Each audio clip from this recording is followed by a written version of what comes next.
but really happened on the Weekend View when one celebrity controversy completely took over the room. Because what started as a typical upbeat panel conversation about pop culture, celebrity headlines, and weekend gossip suddenly turned into something a lot more revealing. No one expected one question about a crying 11-year-old fan to open the door to a much bigger argument about fame, entitlement, privacy, and the one thing celebrities say they love most until it becomes inconvenient: the public. And once that door opened, the mood shifted fast. One moment, the panel was smiling, joking, welcoming back a familiar face, and settling into the easy rhythm that daytime television is built on.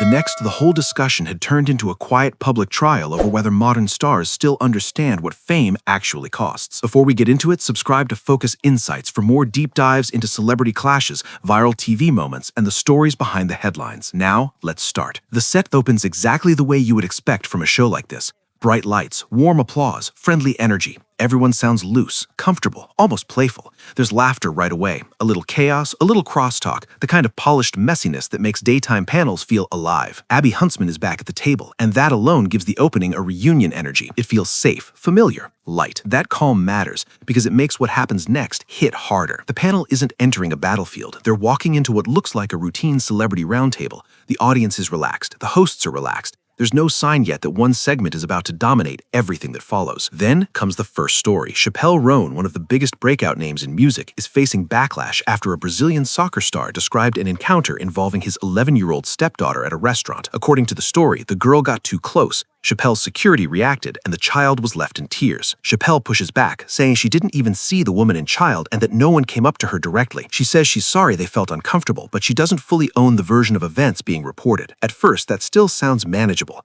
Miscommunication, security overreaction, one of those celebrity incidents that lives online for a day and then disappears into the next scandal. But then the panel starts doing what this kind of panel does best: taking a soft story and turning it into a moral argument. The first pushback is measured. One host raises the obvious question without going fully aggressive. If you are the celebrity, do you still carry responsibility for what your security team does in your name? It's not screamed, it's not framed as a gotcha. It's calm, almost reasonable. But that question changes the temperature. Because once you ask whether a star is responsible for the behavior of the people protecting them, you're no longer talking about one awkward restaurant moment. You're talking about power. And Chappell's defense suddenly starts sounding less like an explanation and more like distance. Another host tries to steady the conversation. She says the online response is out of proportion, which is true in a lot of these cases. The internet rarely knows how to calibrate. Everything becomes a pile-on. Everything becomes a public execution. She argues that Chappell could have shut the whole thing down quickly by simply owning the moment. A short, clean response. People approach me all the time. My security was trying to protect me. I'm sorry the child felt hurt. That's it.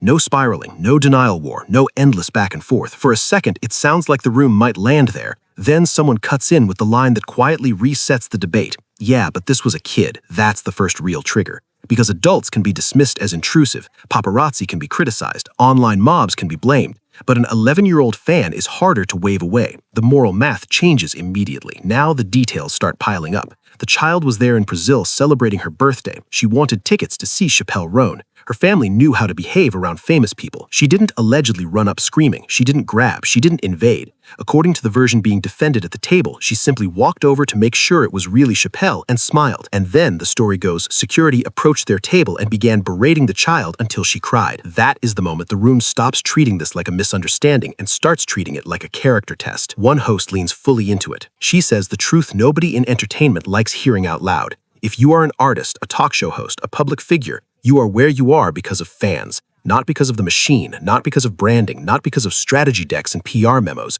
because real people decided to care. And once that happens, she argues you owe them something basic in return. Not endless access, not the right to chase you everywhere, but basic decency. And then the tension climbs again.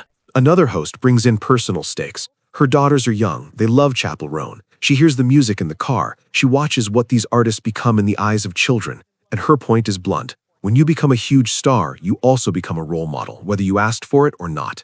You don't get to enjoy the adoration and reject the responsibility. Not completely. Now the discussion has moved beyond one crying child. It's about modern celebrity itself. Can stars claim intimacy with fans in their art and then treat those same fans like a nuisance in real life? Can you build a career on emotional closeness and still expect complete detachment in public? Where is the line between privacy and arrogance? And who gets to decide when that line has been crossed? One by one, the panel closes in. Someone says the worst thing Chappell did may not have been the incident itself, but the response after. Denial, mixed messaging, two versions of the story hanging in the air at once. In the social media age, that's gasoline. If you don't define the moment quickly, the moment defines you. Someone else says superfans don't just feel disappointed when this happens, they feel crushed, soul-crushed. Because fame is not just transactional anymore, it's parasocial, it's emotional. Fans don't just like celebrities, they build part of their identity around them. So when the celebrity reacts with coldness, it doesn't feel like a bad interaction, it feels personal. And then comes another story from the table, the kind of anecdote that gives a panel segment extra force. A host recalls being at an event in Miami, sitting across from a celebrity when a fan politely asked for a photo. According to her, the celebrity lost it. Meltdown. Total jerk behavior. She says she turned to the person next to her and made a promise. If I ever act like that, slap me. That lands because it reframes the whole thing again. This isn't just about Chappell. It's about a pattern. About what fame does to people after enough handlers, enough praise, enough insulation, enough curated environments convince them they no longer have to be normal. And the panel doesn't back off. If you don't want to interact with fans, one of them says, don't go to public places.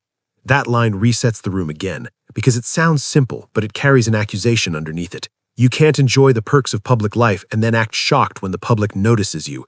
By now, physical tension is easy to imagine even through transcript alone. Voices don't have to explode for a conversation to sharpen. A jaw tightens, an arm folds, someone leans forward instead of back. The interruptions get slightly quicker, agreement becomes more emphatic. Even the attempts to soften the point only make the point feel harsher. And then they bring in the comparison that really seals it. Taylor Swift. Say what you want about Taylor, the panel argues, but you don't hear stories like this about her. Like her or not, they say, she knows how to deal with fans. She understands the exchange. She understands the assignment. And once that comparison is on the table, Chappell is no longer being judged in isolation. She is being judged against the highest standard of fan management in pop stardom. That is brutal territory for any rising artist. Because now the story is no longer, did security overreact? Now it's, why can't you handle fame better? And then the room gets its line, the line that turns a segment into a clip, the line that can live in a thumbnail, a title, a quote graphic, 100 commentary videos. If she didn't want to be looked at, then she should have eaten breakfast in her room. You don't eat breakfast outside. That's it.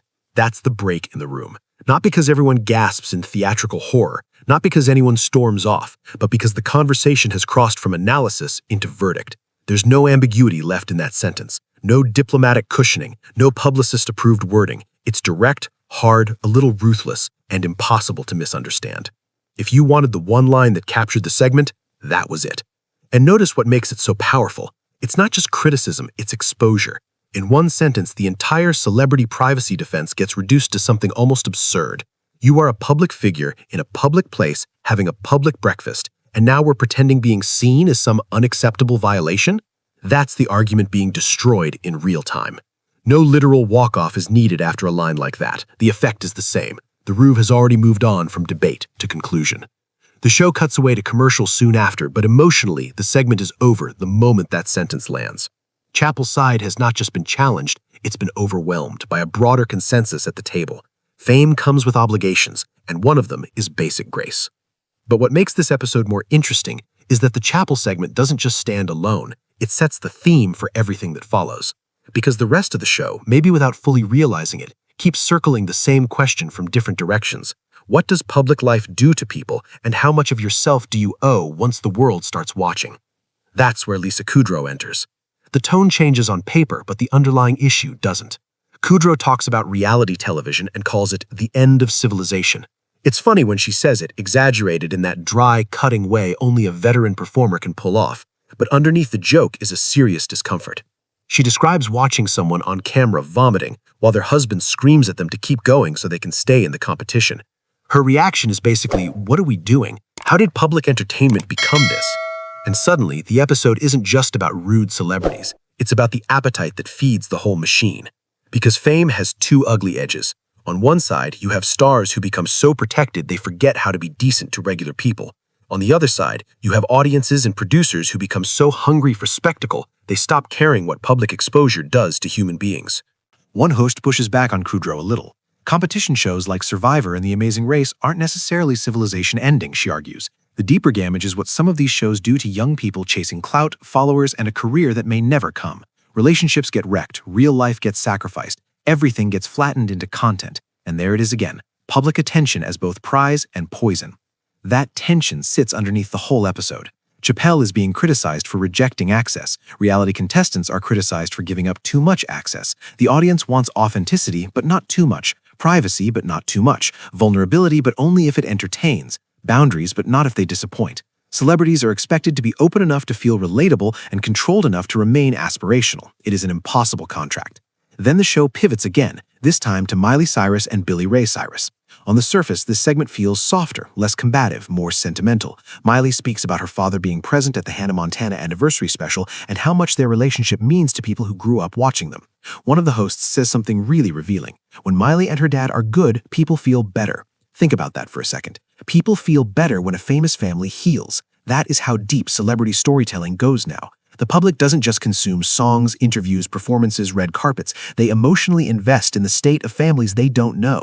They root for reconciliation like it's their own. The Cyrus family drama stopped being private a long time ago, and now even peace becomes part of the public experience.